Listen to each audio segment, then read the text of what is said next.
Hi, my name's Sam Ainslie, and I'm a senior lecturer at Sheffield Hallam University, where I teach undergraduate criminology, and I also teach on the PQIP qualification. Um, my research interests relate to how probation practice can support assistance processes, but also probation occupational culture, probation identity, and probation training. My background is that I was a qualified probation officer, and I worked in field teams in the West Midlands, and I was also a senior probation officer, and I was a senior probation officer at the point TR hit in 2014. So obviously I remember that well, and I think I've probably still got the grey hairs. So in terms of thinking about the challenges that the transition will bring. For me, the thing that stands out the most is thinking about the potential gaps that practitioners may have in their knowledge and in their experiences, particularly probation practitioners who have trained solely within one of the existing organisations.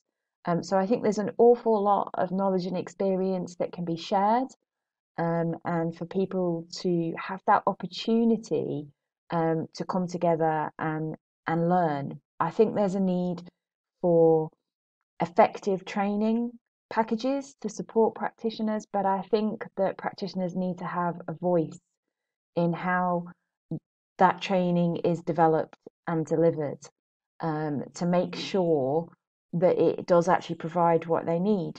I also think they need time and space. I think too often um, in my research, I hear practitioners say to me that they find it really difficult to take the time out to engage in training that is available and opportunities that are available to them because of the churn of having a high caseload. So I would really like to see that they have time and space to engage with training, to engage with critical reflection, and to build a community of practice that can support them.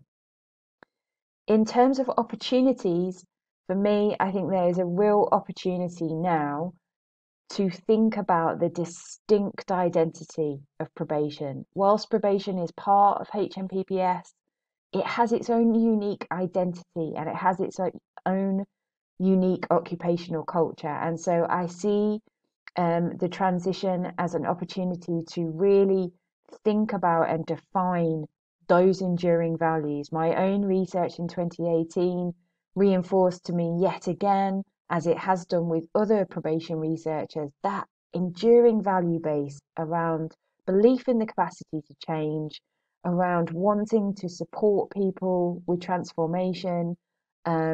And so I think there is a real opportunity here to really focus on those values and celebrate those values, particularly in terms of the commitment to anti discriminatory practice and wanting to address social inequality.